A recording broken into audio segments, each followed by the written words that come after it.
Yeah. I mean, I think if people would ask us, what are you doing here? We'd be out about, like 2 in the morning. We made a decision we would never drive anywhere. So like for a couple years, Alan and I, we walked everywhere. And we lived in rental housing, not even where we lived, or I used to live and Alan lives today. So we would be out and about in alleys, streets. Alan's a quadriplegic, in case you didn't read. Alan, my colleague, is a quad. So to get him into his house, we'd have to go through the alley and up a ramp that we made. And it was in the 80s when the murder rate was extremely high due to the crack epidemic. So there'd be lots of open-air drug markets and at that hour of the night. It was intense in some ways. But I would say that when people would ask us, what are you doing here? Our answer was, we're here as neighbors. In other words, we wanted to be, we looked at the community not as the other or us as others, even though we believe strongly that you can't erase the history. And indeed, we're very aware of it. And we know that historically whites were only in Santan to collect bills or to arrest people. And that had been the history of whites in Santan. But for us, we wanted to be there as neighbors, friends, not bypassing all that history. But that was our basis. People, it was not about doing justice or evangelism or social analysis or mercy. It, strictly speaking, was about being a neighbor. And again, very much aware and talking about race all the time, even to this day, and how that impacts things. Very open about that. But the foundation for us being there was as neighbors. And I think that is significant. And Professor Moltmann, very interesting, one of the critiques that he's offered of liberation theology was that it had the potential, for some perhaps, to treat the poor as the poor and not give them not give them families or joys or struggles. And I think that's really, we weren't doing that consciously as an alternative, but I think that's very much, I think that was our way we approached it. Even though we were very much aware of history of Baltimore and all of that.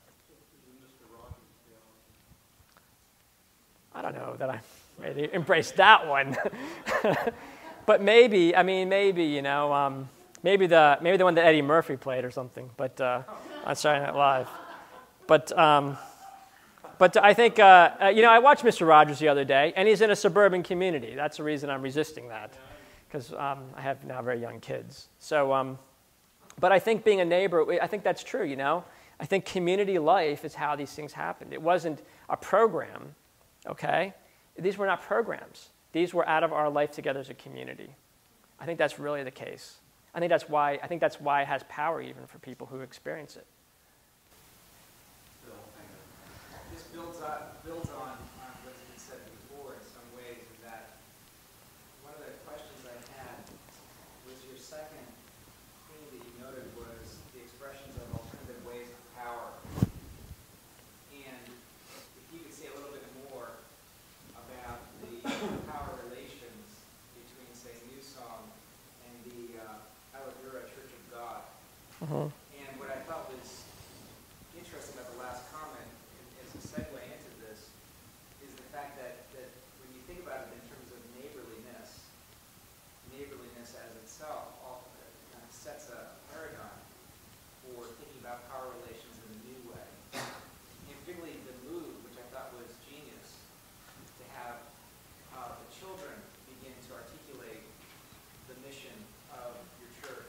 By having them do that, you were conferring authority and power away from yourself and allowing it to arise from within the community, even in that beginning stage. And I'm wondering if that's something that you see common to the Aladura Church of God, and whether that's something that is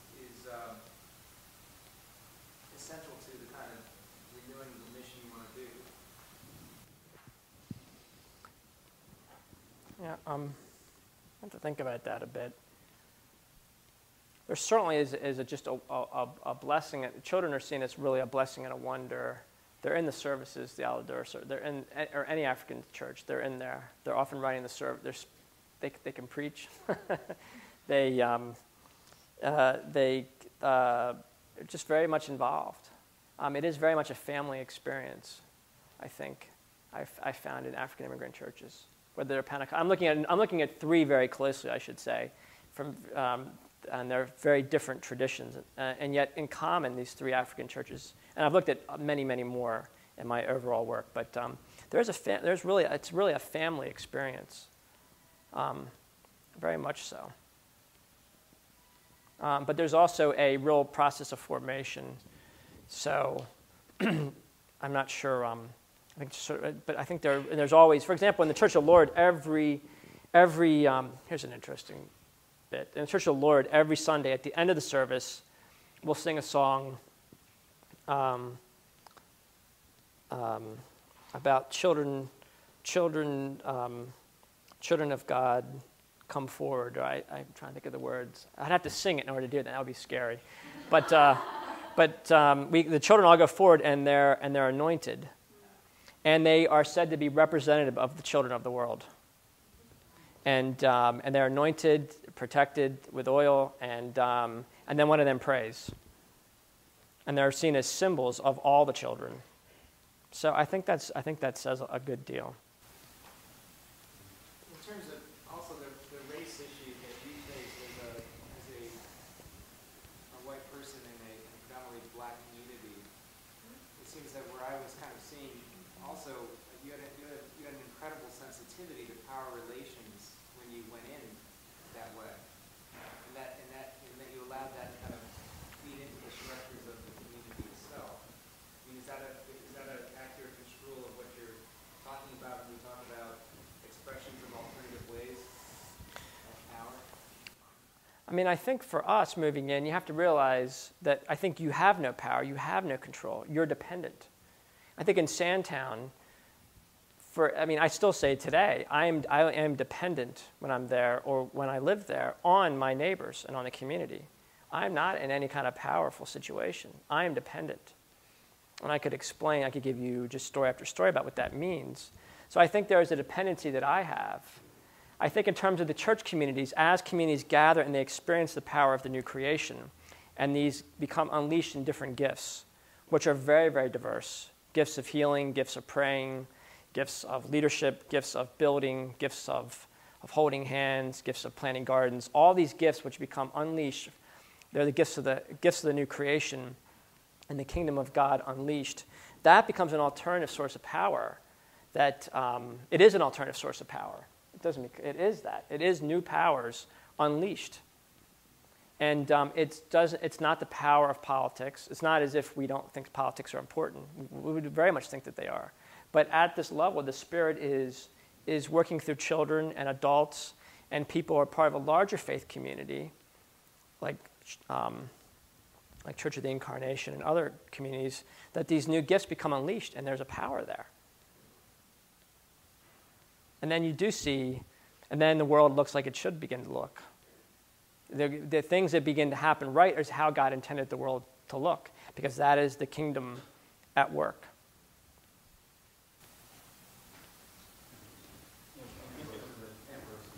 I'm thinking my question might have been answered already, so I'll pull it back. Okay. Bob, you talk about the mistakes that you made, and our mistakes sometimes, our mistakes sometimes make us born and cause us to have to be transparent.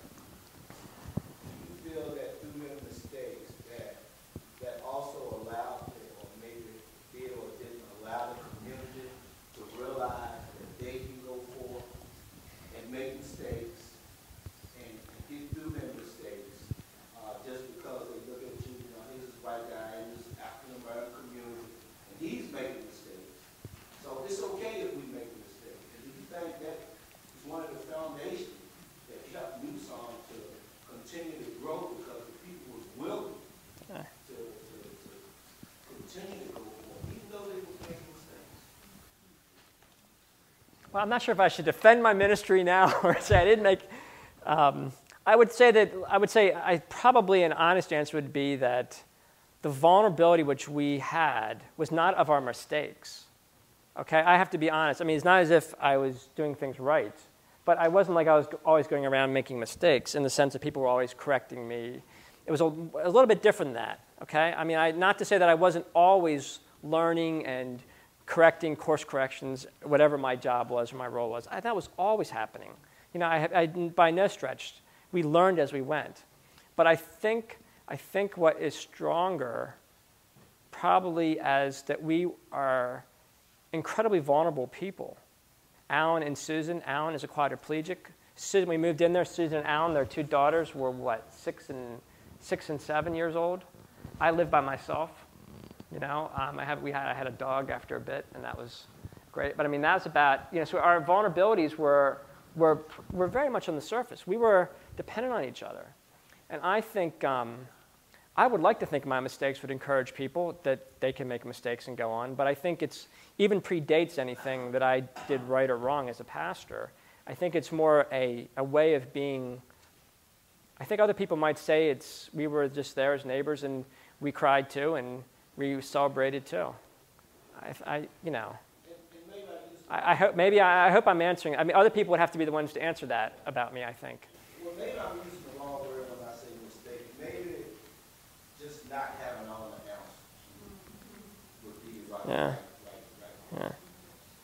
And realizing that, you got to come to the table together. Yeah. But I know that can be a dependency to wait on somebody to come up with the answer. Yeah. To show us how to fix it. Yeah. That wouldn't have been us. If you know us, I mean, we would say it's a joke. You know, we are a divine joke in a sense. So, I mean, our ability to do this, we don't feel that we had a lot of strengths. We feel that the reason it is working and the reason it's powerful is because we did it together. In other words, it's not my thing. It's not Alan's thing. It's something that God is doing in our midst that includes people who worship together and people who are not part of our worshiping community.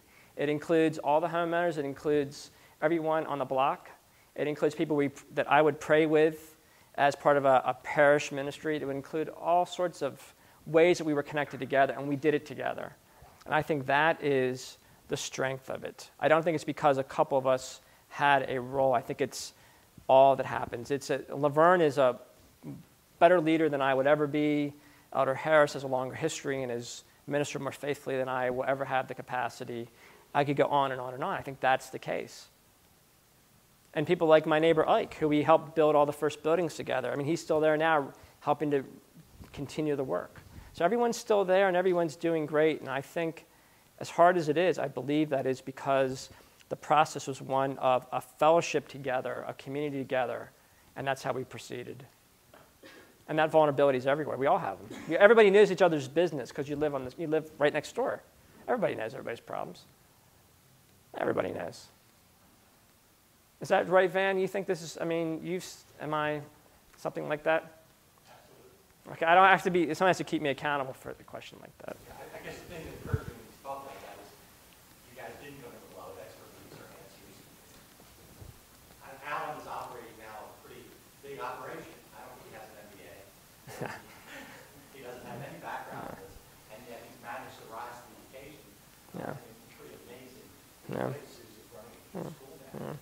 Starting off and just meeting and looking at them. Yeah. And this is God's raised these folks up and equipped them for Yeah. the work that is Right. there. And just continually preparing them for what they Right. need to do. Right. Gifts of the Spirit for the work of the Lord. Thank you. I think part of it too was, in one sense, the humbleness of you, white man, going into that neighborhood. And because I know for us at the Southeast White House, we've got both African Americans and myself, Daniel, who was there, working together. We didn't do what the expectations of the community were. The white man usually comes in and fixes it up and makes it real nice and then opens the door. And we opened the door from day one because we didn't have any money anyway. So there was no way we could fix it up. And then when this church comes all the way from Erie, Pennsylvania to help us fix the place up, then the neighbors started coming out and help too. They could not believe there were people that came all the way from Erie, Pennsylvania, or Naperville, Illinois, to fix this place up.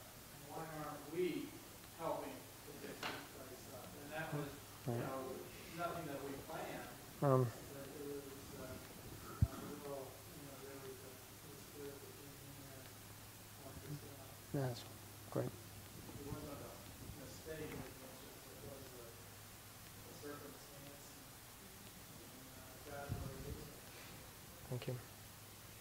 How do you balance, that's not a conversation, how do you balance, what I'm hearing is a real kind of humble reality of them useless, and then this is a networking and the resources that you bring as a white man from a certain environment, and then the necessity of having people with certain specialties to help actually do the work that needs to get done to make the community what it is. Well, again, I don't think the focus, I appreciate the questions. I think the focus should be, though, again, I would take it back to this. We didn't move in, even though we were white and we had grown up in the area generally, we were not connected like with the heads of foundations or denominational leaders. We went years before we talked to any of them.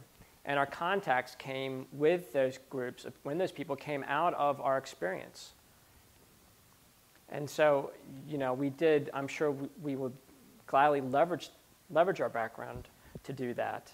But the reason and way we could do that was after, we had to do it cold because we did it as a community. So I think you don't go, you have to, you almost have to sort of shut yourself off. If you had connections, the best thing to do would be sort of not use them. So then you could be more dependent.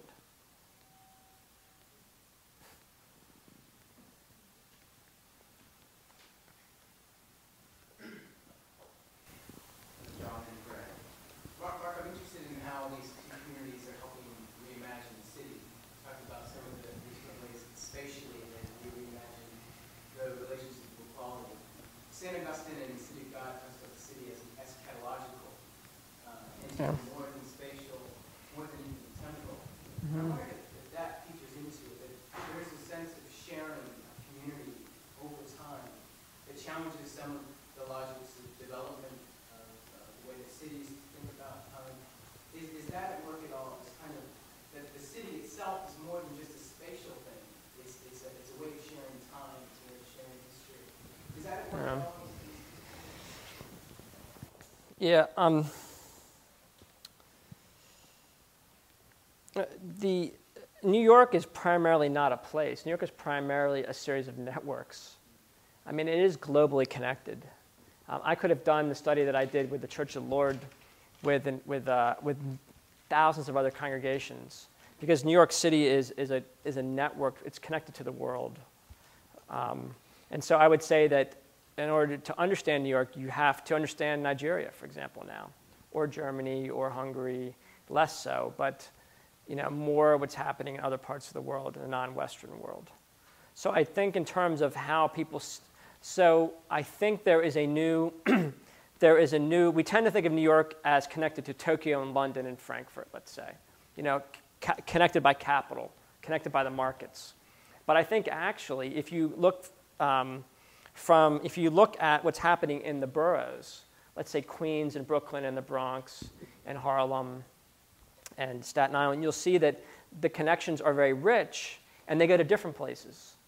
And that's why I think there is a globalization of religion and the spirit now happening, because as people move around the world and don't just stay, they go back and forth, and they communicate by phone card or by email. There becomes a new relationship between cities around the world. So I think something is happening new in cities, and I think religion and Christianity, in terms of how concrete communities are relating, is part of that reconfiguration. In terms of more of if I was answering that, so that's one aspect of the answer. The other, I think, piece of this is whenever you have, like the Church of the Lord has a building, and they have people who work in the city, and they relate, they are engaged with their urban environment. Praying for it, riding the subways, reading their scriptures, maybe doing preaching, maybe visiting, connecting with other librarians. So every community and every body engages the urban environment. They're not a cloistered community even though they're a sanctuary and it's a sacred space, other congregations have their spatial relationship different, but all of them interface and engage their urban environment, and in ways that we have to unpack and explore, because we typically don't think of cities from the perspective of new immigrants from Nigeria or Liberia. We think of it in terms of the new building going up in Lower Manhattan, or the stadium, or the school system. We don't imagine the city any other way than the Western model. But a non-Western model of the city, I think, will help us see all sorts of new ways the cities operate and are vibrant. So I think it reconfigures urban theory, and then I think you can do theological reflection. Once you follow those lines, then I think there's a lot of room for theological reflection. I want to read a passage from the book that I really love, actually. It's on page 23 in the introduction. It says, "The city in the American imagination has played roughly the role of hell in Christian theology," writes historian Gary Wills. "For Americans, the density and diversity of the city are enemies of the suburban ideal. The result is devastating, according to Camilo Jose Vergara. Lacking a shared vision of the value of our cities, we accept their destruction and fragmentation as inevitable." As I read that passage the first time, it really rung. It hit a lot of tones for me. Just considering a lot of experience that I've had working with various different organizations, and just the way that you hear people talk about the city and talk about different regions, or even if it's not just in community work, and you're just at your place of work, and you hear people, "Oh, I don't want to go into this city at this time. I don't want to find myself around this place," or or even just like in a high school setting, like hearing like certain teachers talk about people's backgrounds, and I feel like, I don't know, kind of what I feel like is going on in that passage is kind of like a way of multiplying victimization in a way. Like people are already they already have rough circumstances they're going through, and then the way that you talk about them, the way that you imagine them, to kind of use your language, it works to kind of re-victimize them, on a whole different level. And we continue their victimization into our imagination, kind of thing. And I was wondering, like, you kind of offered us an option of, I guess, kind of how to address this through repentance, as adding that onto the 3 R's. I was wondering if you had any other kind of ideas about how the church can kind of avoid this kind of participation in this sort of victimization, even as we consider, even as we're contemplating serving the city. Mm-hmm. Kind of like. I'd love to hear what you think, but I think, just since you asked, I think a couple of things. One of the reasons we have this anti-urban bias in America, we have Mr. Jefferson to thank for this. Did not think much of cities, hated New York City. New York City, as you may or may not remember, was at first the capital of the United States. And of course, Jefferson did not want that, hated Hamilton, and so on. Now, you just got a little bit of city seminary right there. History of New York, why it's important. But so I think we have this historic bias against cities in America. When I remember, right now it's a slightly different period, but I remember in the 80s going to Europe, and the contrast. Europeans would never let their cities decline like this. America hates cities. To let Detroit, major cities of production, or Baltimore, and New York in that period, let them decline and not care is just, it doesn't, no other part of the world, I think, would do that. And Europe was, Europe would never let that happen. So, although there was rebuilding in places, in parts of the former, quote, Eastern Europe, cities that struggle with industrial production and what happens when job shifts, by and large, you see a real loving of cities and its importance. So I think you've got this problem in America. I think we have to have, and now, of course, cities are being gentrified. Many neighborhoods which were marginal now are being speculated on, and there's gentrification happening. So again, the city is constantly being used. So I feel like there's so many things at work there. There's addressing our historical narrative in this country, which is not only racial and at the heart of that. And again, I would say Charles's book, shows the centrality of that for the church, but also the historical narrative relationship to the urban context in this country. And those things need to be talked about. And then there's the theological issues, which are those are of course theological, but as we think about them theologically in our congregations, they're very much should be right there on the surface. So, we don't want to glamorize the city and say it's some great thing and everything's perfect about it and there's no problems, because that gets us into trouble as well. We don't have a prophetic critique of the city. But so working with the material, working with the biblical material, and working with our own story and being honest about it, I think is really some of the ways I'd start. What do you think? I think that's a great place to start. I don't know. I find I can't remember who was saying it earlier, but someone said something I thought was really helpful. I find a lot of times we define ourselves in opposition to other people. You know what I mean? Like we establish our legitimacy through talking about how other people are inadequate, or whatever. And I felt that I don't know. I feel like a lot of it has to do with our own conscience, something in ourselves. I don't know exactly what it is. I haven't been able to put my finger on it just yet, but I don't know. I guess one of the things that I've been doing a lot recently is trying to find ways to talk about morals and values and reintroduce that into our discourse about things that we feel like we already have our minds made up on. And I think. And so I guess that's how I would start to answer that question. I don't really have it worked out, so that's kind of why I was asking the question. Yeah, I think one of the morals issues is people view the city as immoral, inherently immoral. I think that's something we would really want to have a discussion about.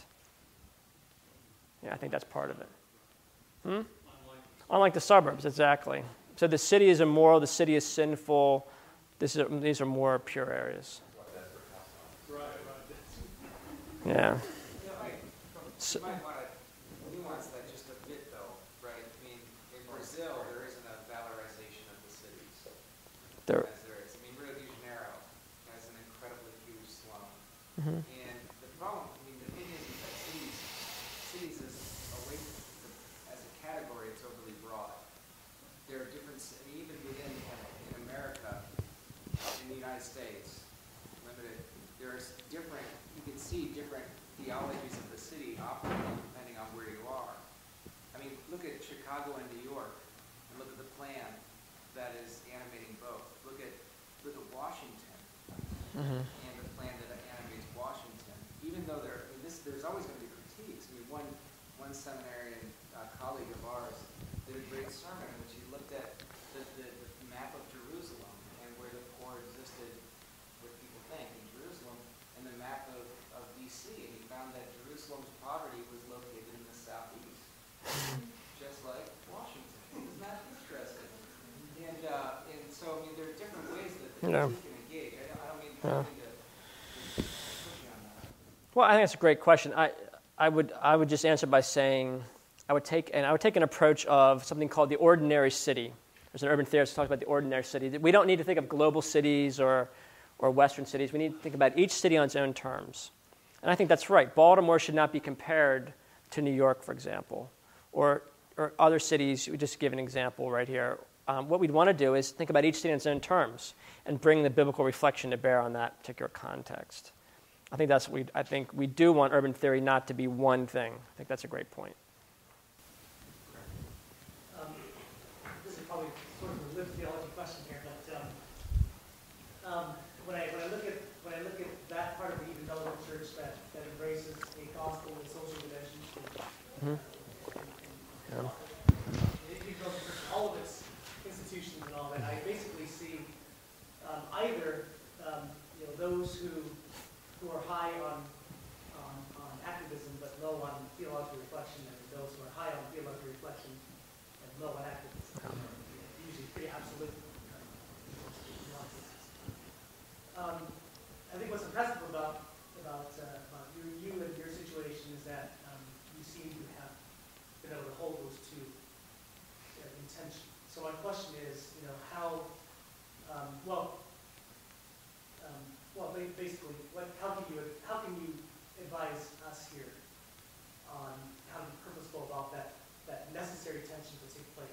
between theological reflection and actual implementation of ministry. Like, activism and reflection. Yeah. Hold those two attention in ways that haven't become bifurcated the way it has in our evangelical church today. Yeah, every institution that I've gone to study has been just a great blessing to me. I went to a Christian college, I went to Covenant College, I went to Westminster Seminary, I studied with a great missiologist there, and then I'm at the University of Edinburgh now, and I appreciate those institutions greatly. But when I got to Sandtown, I realized as much as I learned in all that background, I had to start from scratch. Because the questions that you're being hit with are not the questions that are necessarily being answered in seminaries, at least the places that I was a part of. You were following a tradition, which I think is very important. But you're not always answering the questions that are out there. You're answering someone else's questions and not even learning the process. As important as it is to learn that process, I feel like I needed to start from scratch when I hit, but it wasn't from scratch, of course. So I would say that I benefit the most when I learn from being part of ministry and being part of church life. That has been, even my reading comes out of that nowadays. I read to help understand. It's not completely that way, but it's largely that way. So I think the more experience, I let whatever I'm involved with or the city, like New York is leading me into these directions of things, hinted at. And I think that's because those are the ones that are giving the questions. And that's now driving the agenda and forcing me to ask new questions and being open to that. And that process has to be continual. To what degree does the church community stay at Sandtown also, that's you, but how about the community at large?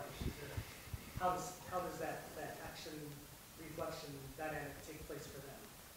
Well, I'm not. Of course, I don't live in Sandtown now. I live in New York, but I think what they're doing. I think what they're doing is they're reflecting each week as they worship, as they dedicate homes, as the pastor does his pastoral work, as people do different things together. So I think it happens in many different places, in many different ways. We find in terms of that we have to be very purposeful about that. Otherwise, it tends to just go one way. I think we're just inclined to be tilted one way or the other. Yeah, I have to say I don't think Sandtown, because you're always on the street, it's always there real. No one. I think that's you do it right there, and I just think it's not a very planned thing. I think it's just the dynamic of the life of the community. But that may not be entirely true nowadays. I can't. We have time for one or two more questions.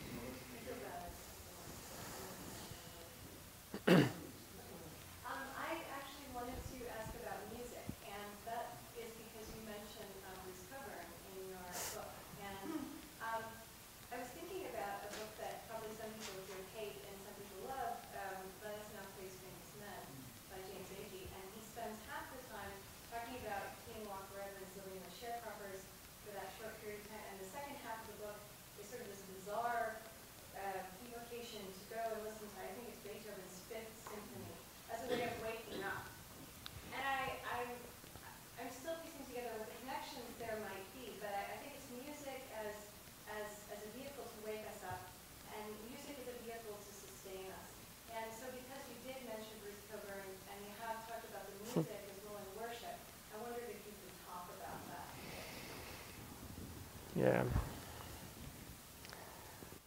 Well, we named the church New Song, so because first of all, there's music always on the street.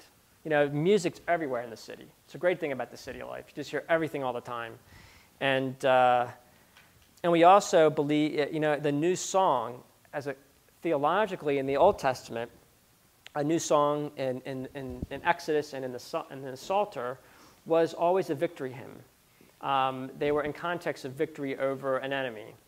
When you get to the book of Revelation, where there's a new song sung, the victory is the victory of the cross, and that victory brings a diverse people together. So the new song is a song in the scriptural narrative. It's a song of reconciliation. It becomes a song that people sing when they have been united together out of diverse and often painful backgrounds together into a new community. So that's the reason we came up with the name for that. We thought it fit pretty well what we were hoping to be about. In terms of the life of music is, it's central to the life of the church. It's central to New Song. It wasn't always that way because we didn't have a lot of musical gifts. There's a lot of funny stories about that, and since no one here is from Baltimore, I won't share them with you. But let's just say we didn't have a new song at the beginning.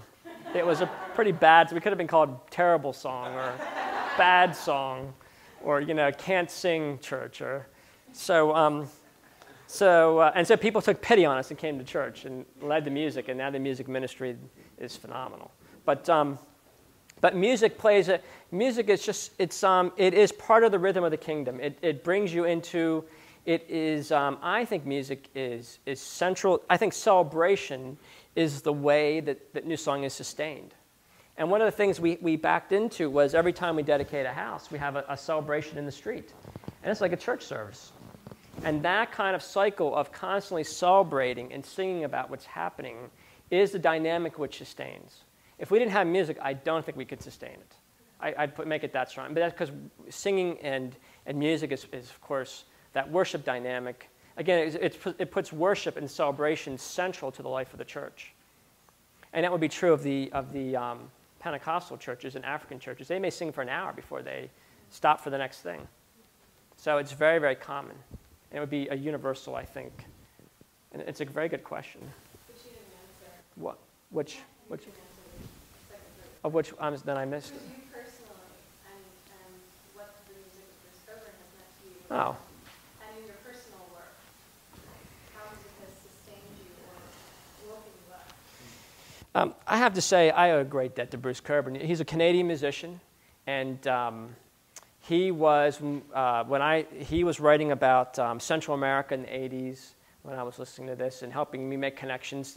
He was coming back from Central America and telling stories about the base communities in clubs. I heard him talking about the base communities in Philadelphia, and he was making connections. He tells stories and he incredible narratives, and so it's very sustaining for us. I have to say, music is on a personal level very, very important to me. Very, very important. One of the things I love about being a part of a church and many churches is the music that I get to be a part of.